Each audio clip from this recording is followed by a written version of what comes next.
नमस्कार। दिल्ली में प्रोटेस्ट समाप्त हो चुका है। लोग जंतर मंतर खाली कर चुके हैं। लेकिन कुछ चीजों पे राजनीति अभी भी जारी है। जैसे आप देखेंगे राहुल गांधी जी ने कहा कि हम दो चीज और चाहते हैं। नंबर वन कि प्रधानमंत्री जी इस पे जरूर माफी मांगे, पूरे देश से माफी मांगे, और जिन पुलिस वालों ने लाठीचार्ज वगैरह किया उन पे कार्रवाई की जाए। उसी प्रकार से जो भारतीय जनता पार्टी है, वहां पे जो लोग हैं उनका ये कहना है, और ये आपको बार बार टीवी चैनल्स में भी दिखेगा, वहां पे ये कहते हैं कि भाई पंजाब से, झारखंड से और कर्नाटक में पूछ रहे हैं कॉकरोच जनता पार्टी वालों से या विपक्ष वालों से, वहां के जो शिक्षा मंत्री हैं उनका इस्तीफा आप क्यों नहीं मानते, क्योंकि पेपर तो वहां भी लीक हुए हैं। वो ऐसे कहते हैं जैसे उनका अपना वहां संगठन का कोई अस्तित्व ही ना हो, या एबीवीपी, भारतीय जनता युवा मोर्चा, उन्होंने केवल समोसे कचौड़ी खाने के लिए रखे हों।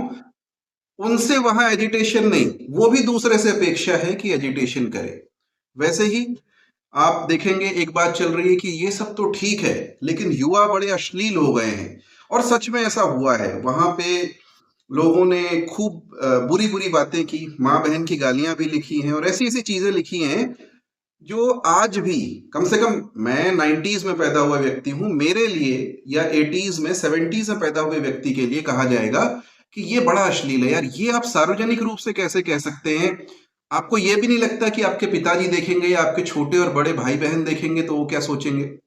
खैर, मुझे लगता है कि अधिकतर जनता ऐसी नहीं थी, कुछ लोग ही ऐसे थे। और उसके पीछे बहुत बड़ा कारण है, और ये भी सरकार की विफलता ही कारण है। एक्चुअली में आपने जो ओटीटी पे और जो सोशल मीडिया पे इस पर कभी चर्चा ही नहीं हुई, कभी लगाम नहीं लगाई गई। आपने सेंसर बोर्ड बिठा दिया। आपको ये पता ही नहीं है कि आज 90% कंटेंट पिक्चरों में आ ही नहीं रहा है जो सेंसर बोर्ड के ऊपर नहीं है। जो जहां सेंसर बोर्ड की जिम्मेदारी ही नहीं है, 90% कंटेंट वहां से आ रहा है, ओटीटी से आ रहा है या फिर यूट्यूब से आ रहा है, इस प्रकार के नए मीडिया से आ रहा है। तो आपकी जिम्मेदारी थी रेगुलेट करना, आपने नहीं किया। बच्चों ने जो देखा वही सीखा और वही बोल रहे हैं। खैर, ये बैड पेरेंटिंग भी है, लेकिन एक चीज तय है कि मोदी जी का लोगों ने पप्पू जी बना दिया है। आज से 10 साल पहले क्या होता था, राहुल गांधी को पप्पू नाम से संबोधित किया जाता था, और अभी तक भी कई लोग कहते होंगे। उनका जो ऑरा था पूरी तरीके से खत्म कर दिया गया, चौराहे पे इज्जत उतारी गई। वही चीज अब प्रधानमंत्री जी के साथ में हो रहा है। अभी तक भी बहुत सारे जो लोग थे वो मोदी, उनके विपक्षी भी उनको मोदी जी कहते थे। मैं अभी भी कह रहा हूं, कहूंगा, क्योंकि प्रधानमंत्री हैं और बुजुर्ग आदमी है, 75 साल के आदमी है, तो उनका इतना सम्मान मैं उनके आयु के लिए और उनके पद के लिए करूंगा। लेकिन औरा उतार दिया गया है। अब मतलब उनको उस लेवल पे ले आए हैं जिस लेवल पे छीछा लेदर राहुल गांधी जी की हुई थी, उस लेवल पे अब छीछा लेदर मोदी जी की हो चुकी है। तो जो ऑरा है ना इनविंसिबिलिटी का, और दूसरा कि हम बड़े रेस्पेक्टेबल इज्जतदार लोग हैं, वो उतर चुका है। और ये बहुत खतरनाक है आपके 2029 के लिए। ये जनता जो 15, 16, 17, 18, 20 साल की है, जो पहली बार वोट देगी 2029 में, जिसके सामने आपका ऑरा खत्म हो चुका, उसको आप कैसे समझाएंगे? ये आपका अगले 3 साल का टास्क है कि उसको आप कैसे जोड़ेंगे। उसके लिए आप कोशिश कर सकते हैं, लेकिन कितनी कोशिश करेंगे? क्योंकि सत्य एक यह भी है कि जब समाज में आप निजी बातचीत में देखेंगे, जो नेता हैं, क्या वो बड़ी सभ्यता के साथ में बात कर रहे हैं, या वो बड़े पढ़े लिखे हैं? तो जैसे नेता होंगे उसी प्रकार से धीरे धीरे आप देखेंगे जनता में भी वही चीज आएगी कि ऐसा करने से लोग आगे बढ़ते हैं। तो जनता को भी वही आगे पता चलेगा कि भाई ऐसा करना चाहिए, तो जनता वही कर रही है। यथा राजा तथा प्रजा, यही चल रहा है। तो अगर नेता अपराधी हो तो जनता से शिष्ट होने की आशा करना व्यर्थ है।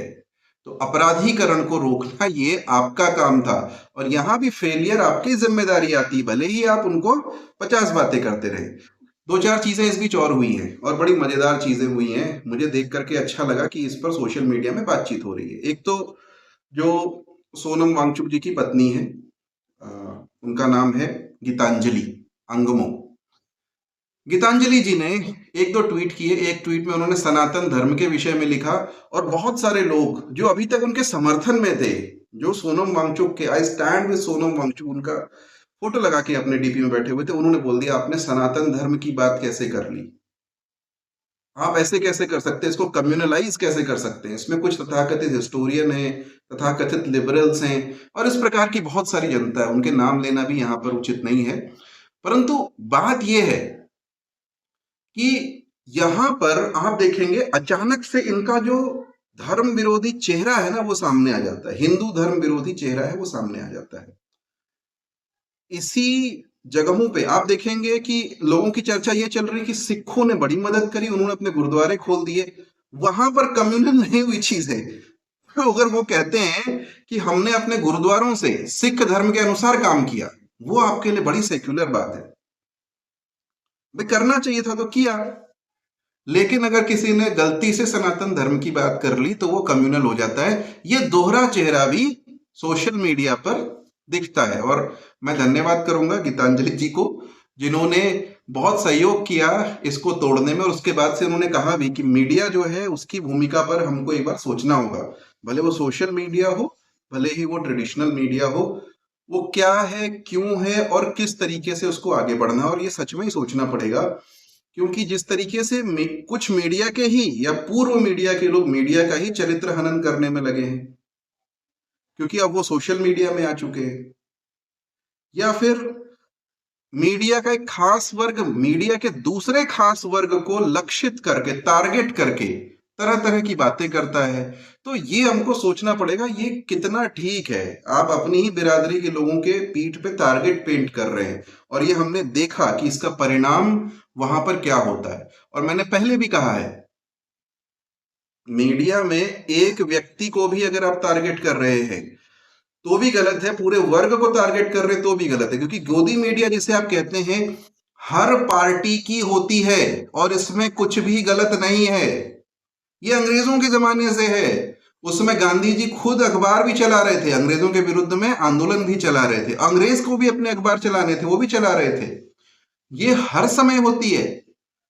आप इसको डिलेजिटिमाइज क्यों करना चाहते हैं? उसके माध्यम से हमको सरकार का विपक्ष का पक्ष जो कहना चाह रहे हैं सुनने के लिए मिलता है। आप चाहते केवल एक ही पक्ष का सुनने के लिए मिले, आप ऐसा क्यों करना चाहते हैं ये मैं नहीं जानता।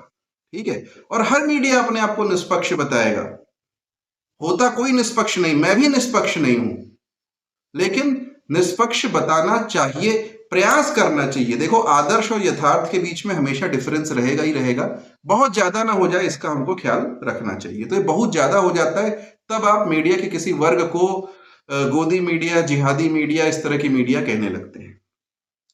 एक मजेदार चीज और देखने में आई है कि यूपी के एक भाजपा नेता जो पहले एमएलए भी रहे, उनकी बेटी, उड़ीसा की एक भुवनेश्वर की सांसद हैं उनकी बेटी, असम में एक मिनिस्टर हैं उनकी बेटी, ये तीनों जो बेटियां हैं है ना, तीन देवियां हैं, इन्होंने सोशल मीडिया पे कहर मचा रखा है अपने जहां की मलाई खा रही उसी के अगेंस्ट में, मतलब अपने ही पार्टी, पिता की पार्टी, माता की पार्टी के अगेंस्ट में इन्होंने विद्रोह सा कर दिया है।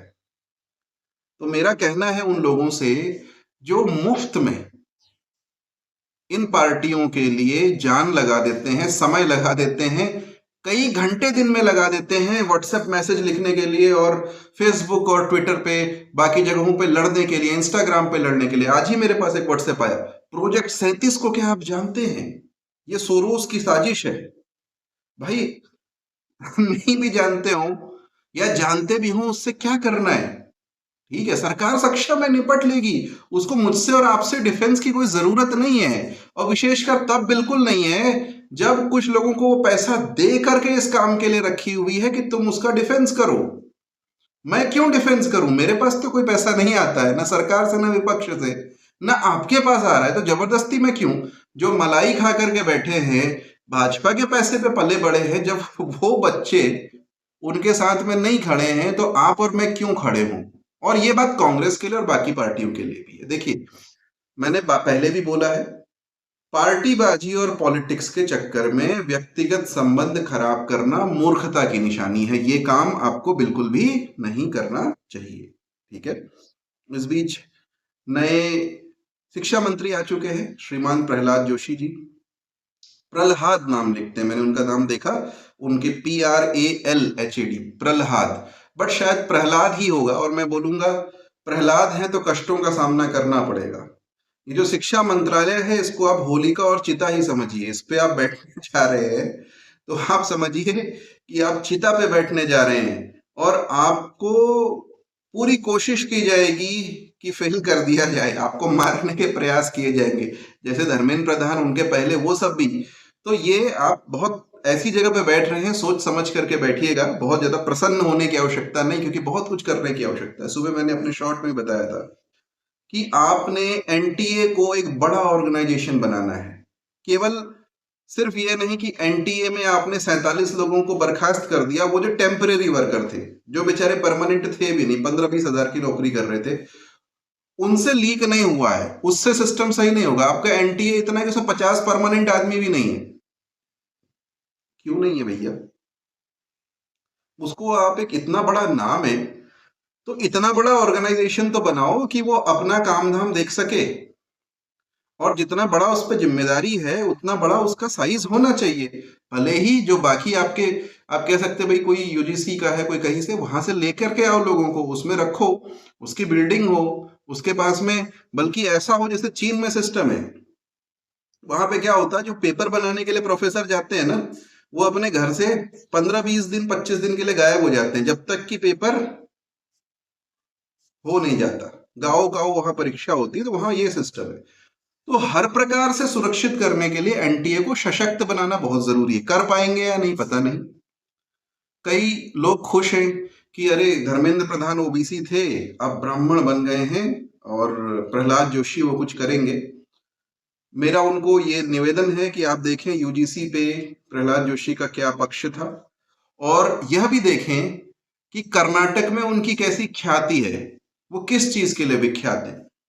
दुनिया का पता नहीं, अपने स्टेट का अपने लोगों को पता होता है। मेरे स्टेट में जो शिक्षा मंत्री जी हैं, मुझे उनके बारे में पता है कि वो कितने शिक्षित हैं, भले ही नाम में डॉक्टर लगाते हैं, और उनका क्या मानसिक स्तर है, क्या उनकी कैपेबिलिटी है। वैसे ही अपने अपने स्टेट के लोगों का सबको पता होता है। तो आप लोगों से भी अपेक्षा है, कर्नाटक के लोगों से पूछें कि प्रहलाद जोशी कितने सक्षम व्यक्ति हैं, वो आपको ज्यादा उचित प्रकार से बता पाएंगे। और भाजपा के लोगों से पूछ लें, वो आपको बता सकते हैं।